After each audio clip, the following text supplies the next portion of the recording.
En este episodio vamos a hablar de la satisfacción en el sufrimiento. Vamos a hablar del síntoma, de por qué siempre repetimos las mismas cosas que a veces nos pueden hacer mal, qué es el síntoma y bueno, todo este tema que es como bastante amplio y bastante central para el psicoanálisis. Entonces, para empezar, me gustaría leer una frase de Amélie Nothomb que dice así. Amélie Nothomb es una escritora que ya citamos en otros capítulos. Bueno, leo. Hay en usted cosas que no funcionan, por eso necesita ponerse enfermo. Sin enfermedad no hay curación. Bueno, es una buena frase, ¿no? Que sin enfermedad no hay curación, ¿no? Aunque tenga una paradoja, ¿no? Sí. Del necesitar ponerse enfermo, de enfermarse para curarse. Porque me parece que si no registramos que hay algo que nos hace mal, ¿no? Que nos enferma en el sentido de que lo padecemos, que lo sufrimos, que nos hace mal, es difícil que hagamos algo distinto, que intentemos cambiarlo, que lo cambiemos. Entonces, la enfermedad puede ser ya la expresión de combatir eso, de eso que nos sucede, dar un paso hacia la curación, de transformar eso. Por ejemplo, una persona que diga, sí, a mí termino peleándome con todos mis amigos, ¿y por qué? Y quizás dice, no, porque la gente es jodida, porque es envidiosa, porque es resentida. Mientras el tema sea del otro, bueno, quizás va a seguir en esta situación de todos son jodidos y me peleo por eso. El problema bueno, siempre está allá afuera. Él afuera de eso, la gente es así. Ahora, no hay posibilidad de cambiarlo en ese punto. Entonces, la posibilidad de cambiarlo registra eso como una enfermedad en el sentido de, más bien como un síntoma, diría, ¿no? En el sentido de, ¿qué hago yo para que siempre obtenga la misma respuesta? ¿O qué hago yo, con qué gente me junto? ¿O qué produzco yo en la gente con la que me relaciono para que siempre me vuelva eso de los otros? ¿De qué modo yo me pongo en juego con los otros? Entonces creo que Amélie Nothomb a mí me ubica, ¿no? Lo que dice me orienta en relación a pensar eso, ¿no? Ubicar el sufrimiento y la implicación. La implicación sería de qué manera tengo que ver yo con lo que me pasa. Claro. Entonces estoy implicado. Entonces si estoy implicado, si tengo algo que ver, algo puedo hacer. Si quiero cambiarlo, si lo registro como algo que anda mal en mí y que no quiero.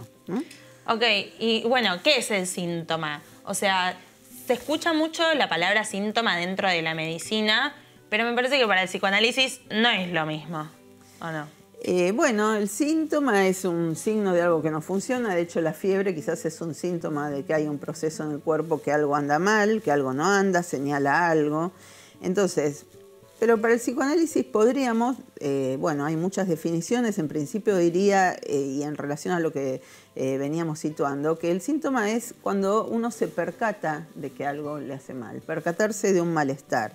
Entonces, de que me sigue pasando lo mismo, de que lo padezco, de que no la paso bien, lo que no se soluciona, lo que persiste, ¿no? Entonces, el síntoma, y acá voy a uno de los modos de definir el síntoma del psicoanálisis, es una satisfacción ignorada que hace sufrir, ¿no?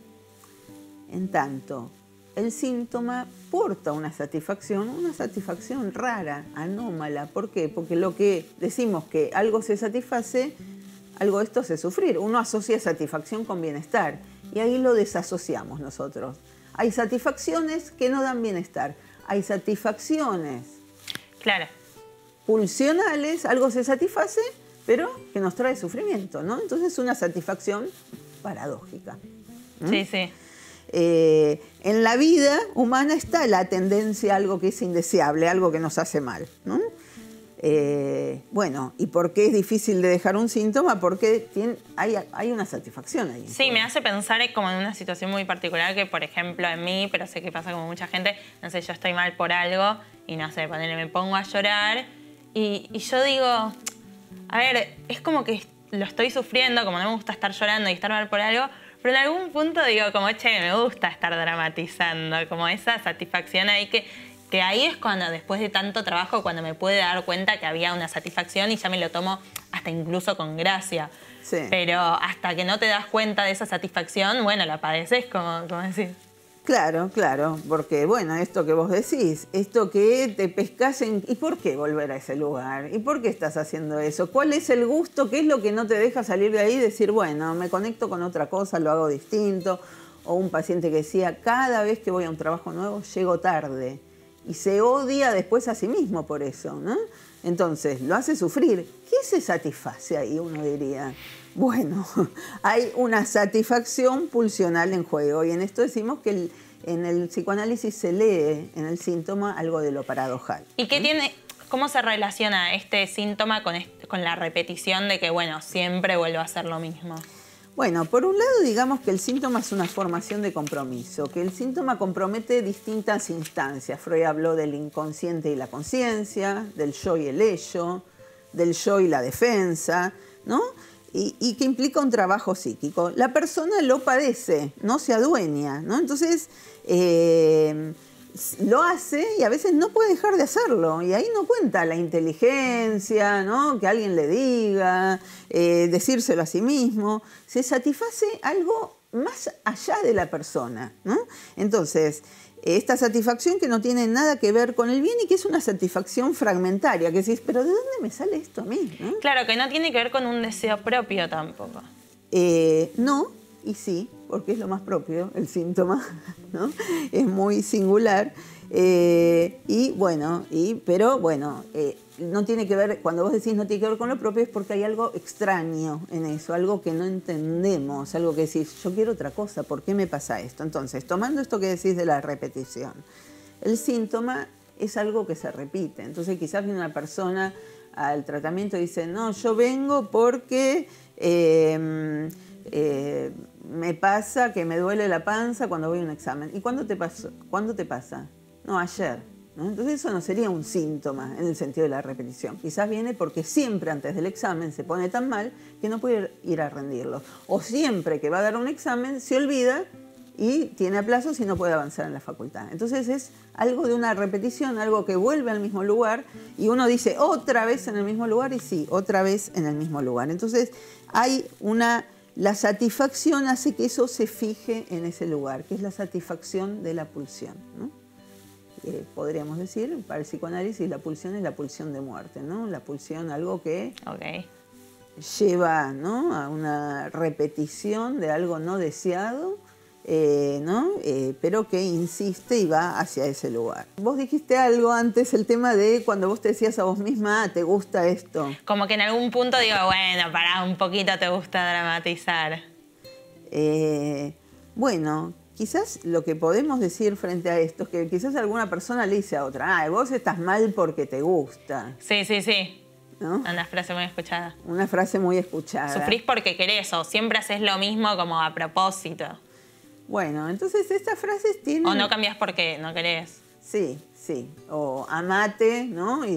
¿no? Como imperativos, ¿no? Sí. Entonces, estas frases tienen su complicación porque si bien pescan que hay algo de una satisfacción, esa satisfacción no tiene que ver con el gusto. O sea, lo hace porque algo lo lleva a repetirlo más allá de la voluntad del yo, más allá del yo. Pero no es que haya un gusto, pero sí hay algo que se satisface. Entonces, muchas veces las personas vienen culpables al tratamiento, no, porque al final yo hago esto y es como si me gustara y entonces me siento todavía peor porque encima de hacerlo, encima me gusta. Entonces, va hacia el lado de una culpabilidad. Y quizás ahí es conveniente separar. Sí hay una responsabilidad en esa repetición, pero no es que hay un gusto. Hay algo, una repetición, un automático que va más allá de uno. Entonces, ¿esto quiere decir que la persona no puede hacer nada con esto? No, de ninguna manera diría que no puede hacer nada. Puede hacer algo para detener esa repetición, ¿no? Que lo deja en una situación de tanto... O sea, es responsable de su goce, digamos. Así es, es no culpable. Bien, sí, va por ahí. No culpable en el sentido de tener la culpa, ¿no? Que es algo muy superyoico, que es decirle, y encima, ¿no? Te gusta y además vos lo hacés y tenés la culpa. No, la responsabilidad es otra cosa, que tiene que hacerse cargo. Sí, la más difícil. Hacerse cargo incluso del inconsciente de uno, o sea, de lo que a uno le pasa sin que uno decida con su yo, o sea... Claro, sí, sí. Eso es lo, digamos, interesante que tiene quizás la lectura del síntoma desde el psicoanálisis, cómo responsabilizarse del goce y hacer algo para detener ese goce malo, ese Claro. goce que nos hace mal. Y bueno, un poco se me viene a la mente como otro episodio del que hablamos de anorexias y bulimias. Y me parece que se podría relacionar esta satisfacción pulsional de la que estamos hablando en las bulimias y en las anorexias. Porque muchas veces, viste que, como vos nos decías en ese capítulo, se come sin deseo, por ejemplo, en los atracones, ¿no? Entonces, ¿se puede hablar de una satisfacción pulsional que no es placentera, que es como lo haces, pero comés, como el comer, que es algo que puede ser re placentero, pero en esas ocasiones no? Sí, me parece que efectivamente podemos hablar de un comer que no es placentero, que no hay gusto, pero hay un empuje, ¿no? Cuando escuchaba a las pacientes dicen, un empuje que no lo puedo parar. Y yo me digo, pará, y a veces no es suficiente y sigo comiendo y se come sin ganas, sin placer, sin gusto, sin medida, muy lejos de lo voluntario. O también el empuje a llenarse de nada, ¿no? Y no comer, ¿no? Y acumular más nada en el cuerpo, ese vacío, ¿no? Y no poder parar y decir, ¿por qué me pasa esto a mí? ¿Qué parte de mí no quiere que yo esté bien? Podríamos decir que ahí hay un goce malo, ¿no? Que un analista decía el goce bueno y el goce malo como el colesterol bueno y el colesterol malo, ¿no? Una cosa es el goce del gustito, como esto porque me doy el gusto, me gusta. Claro. Y otra cosa es ese goce que es malo en el sentido de que si le preguntás a alguien que tuvo un atracón si disfrutó de la comida, te va a decir, no, para nada. Agarré lo que había a mano, no llegué Claro, sí. ni a sentirle el gusto. Sí, de todos modos, igual este tema de anorexia y bulimia, que es tan amplio, me gustaría dejarlo también para ampliarlos en otros episodios, ya que también vos te estás bastante especializando en este tema hace años, así que... Sí, con mucho gusto lo retomamos para decir algunas otras cosas que todavía no hayamos planteado al respecto. Pero bueno, ahora siguiendo con el tema de esta satisfacción, ¿cuál es la diferencia de satisfacción y placer entonces? Bueno, que Freud lo que va a plantear en un momento es que hay un más allá del principio del placer. O sea que hay, Okay. ¿no? Cuando antes mencioné pulsión de muerte, va esto. La pulsión de muerte es que hay un más allá del principio del placer. Que hay un goce que no sirve para nada, y que nos hace padecer y que hay una repetición, hay una tendencia a esta repetición. Él lo plantea después de la Primera Guerra Mundial, en 1920, cuando ve los sueños de pesadilla que se repiten, y ahí hay un más allá del principio del placer, no hay nada de lo placentero en juego. Y el aparato psíquico nos lleva a eso y hay un compromiso. Cuando decimos que el síntoma es un compromiso, es que hay una lucha entre fuerzas, ¿no? Y que hay algo ahí que se decide, el síntoma compromete una con otra y logra negociar algo, ¿no? Entonces, el síntoma, más que placentero, es displacentero, pero displacentero con satisfacción pulsional. Si no hubiera esa satisfacción pulsional y si solo el síntoma fuera, ¿no? Que también es algo que Freud dijo, un sentido a descifrar, o como Lacan en algún momento dijo, una metáfora aprisionada, que quizás en un capítulo dimos un ejemplo, no estoy segura, de una paciente de Freud que tenía una neuralgia, le dolía muchísimo la cara y en un momento... bajo hipnosis dice, lo que me dijo fue como una bofetada, ¿no? Sí, me suena que lo dijimos. Bueno, entonces el síntoma puede tener ese sentido, puede ir adquiriendo sentidos, pero no es que porque se dice el sentido ya se desarma, ¿no? Muchas veces hay que pasar, ¿no? Varias veces por los sentidos de los síntomas, porque además de los sentidos, el síntoma hay una satisfacción de la pulsión, que es algo que lo vimos en el capítulo de la sexualidad. La pulsión se fija, ¿no? Y hay una fijación, ¿no? Que es muy difícil de conmover, ¿no? Entonces, ver cómo esa zona erógena que está comprometida en el síntoma, bueno, puede haber algo que movilice, ¿no? Y que la pulsión no vaya a causar ese malestar, ¿no? Que algo de esos usos fijos de la pulsión cambie. Por ejemplo, hay un ejemplo que lo tomamos mucho porque es un ejemplo de Freud, de su paciente Dora que tosía y que iba teniendo distintos síntomas siempre en la garganta, afonías, toses, distintos síntomas. Entonces Freud lo que ubica ahí es que el síntoma va teniendo distintos sentidos, que va realizando distintas fantasías inconscientes, pero que además hay una zona erógena de satisfacción pulsional, bueno, que está ahí anclada en el cuerpo. O sea que ahí la tos con respecto a la garganta tiene que ver con una zona erógena de ella con la garganta, digamos. Exactamente. Pero qué loco que el síntoma como que se dé en esa zona erógena para ella. Claro, y en otros se le dará en otra zona erógena, ¿no? Por ejemplo, una paciente, en un caso que está publicado, su zona erógena tenía que ver con retener el ir al baño a orinar y tenía mucha satisfacción en eso, ¿no? Y entonces había una serie de síntomas que tenían que ver con el agua, ¿no? Entonces, hay distintas zonas erógenas para cada uno y esas zonas están ahí y van recibiendo distintos sentidos. Entonces se van descifrando los sentidos, pero a veces hay que dar todas distintas vueltas para que algo de eso cambie, ¿no? Y esa satisfacción pulsional no nos cause el sufrimiento que nos está causando. Ok. Entonces, ¿cómo se explica que, o sea, cada persona tenga los síntomas en distintas partes del cuerpo? Esto que decías de, no sé, a una en la garganta, otro, bueno, en la panza, otro en, qué sé yo, cada uno en otro lugar.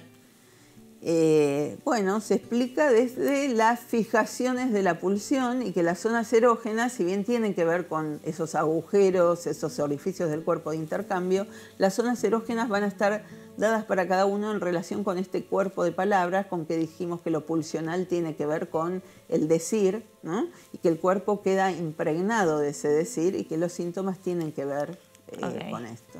¿Y el síntoma puede ir cambiando de sentido o va a ser como siempre igual?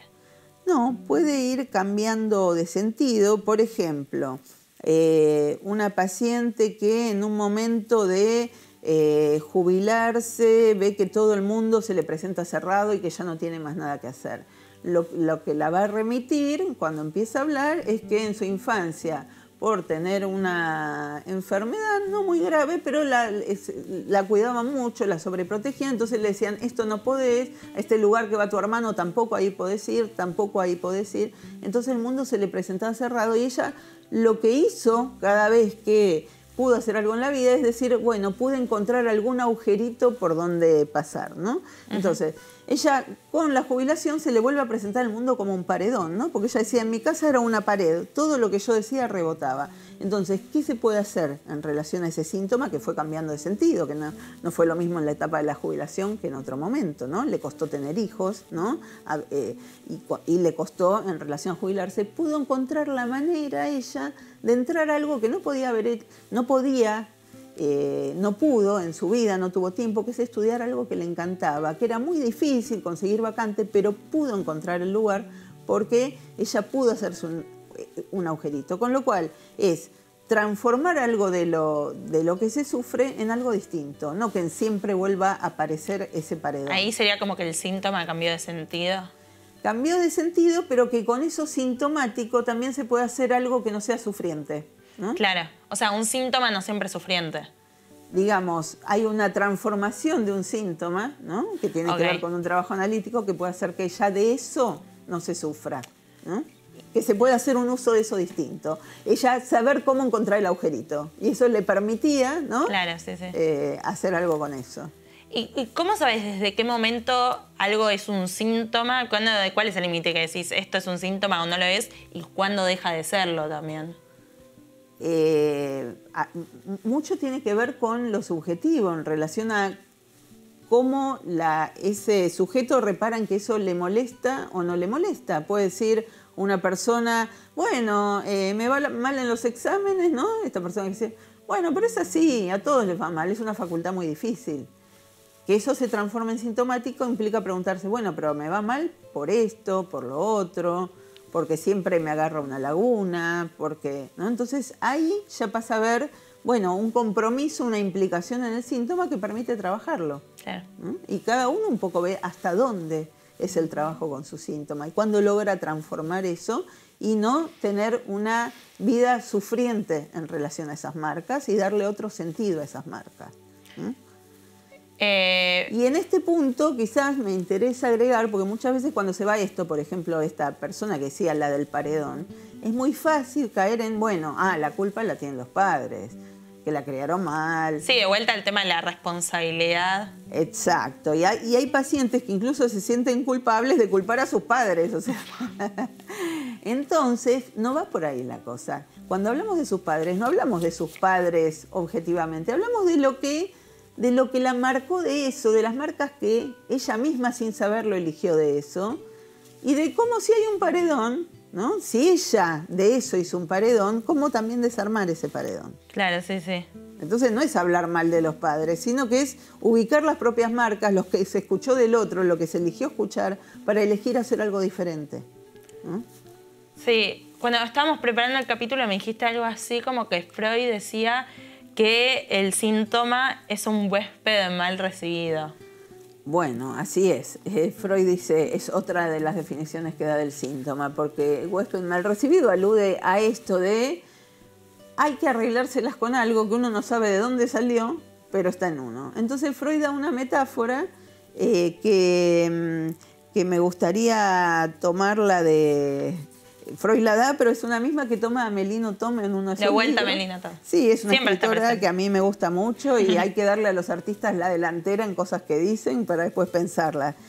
Voy a decirlo como lo dice ella, pero Freud toma el mismo ejemplo y lo toma muchos años antes, ¿no? Amelino Tom dice: el accidente mental es una mota de polvo que por casualidad penetra en la ostra del cerebro, pese a la protección de las conchas cerradas que representa la caja del cráneo.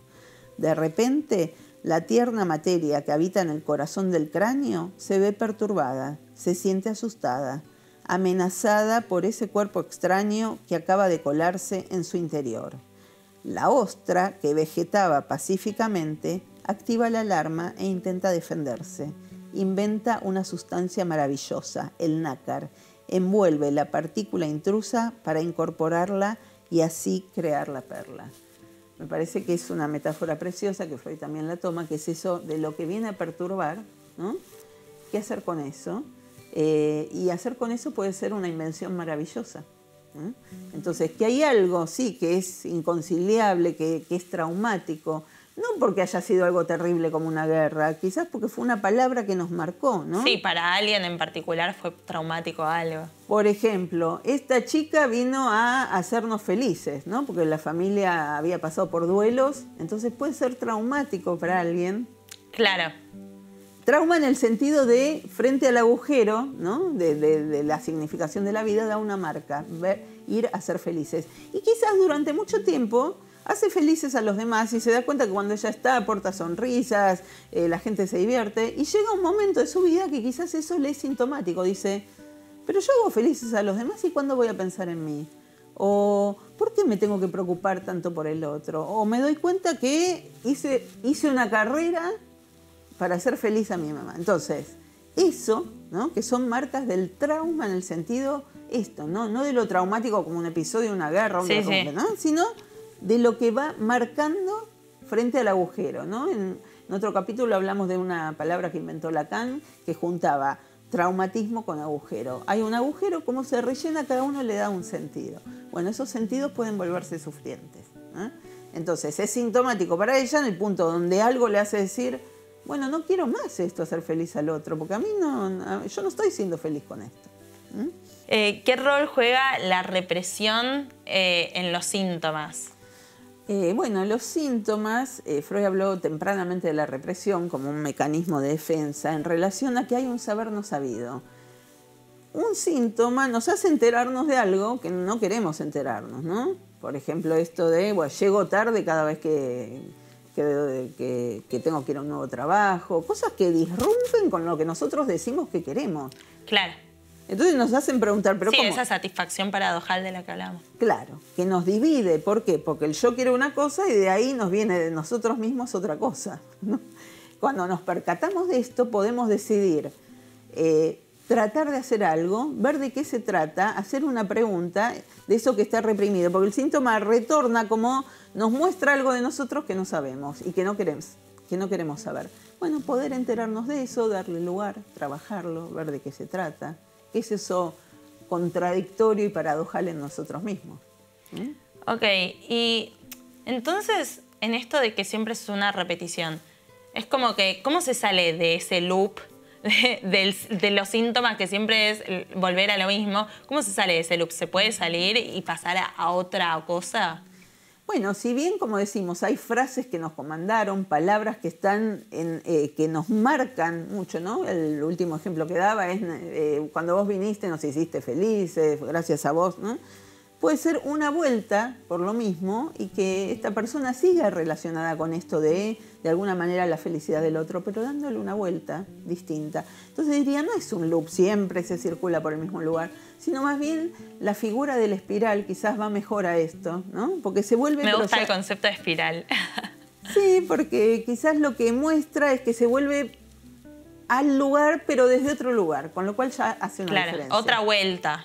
Sí, muchas veces los pacientes dicen, pero otra vez estoy hablando de lo mismo. Y pero sí, desde otro lugar, digamos. Es desde otro lugar, porque en la neurosis está la constancia, está la repetición, en el síntoma, no es sin eso, pero quizás ahí se muestra, pero ya de otra manera, desde otro lugar, con otras herramientas, con otros recursos, diferente, ¿no? Se hizo otra cosa y se puede seguir haciendo otra cosa. Entonces, bueno, no diría que es un loop, no es más de lo mismo poder, hacer entrar un síntoma en análisis.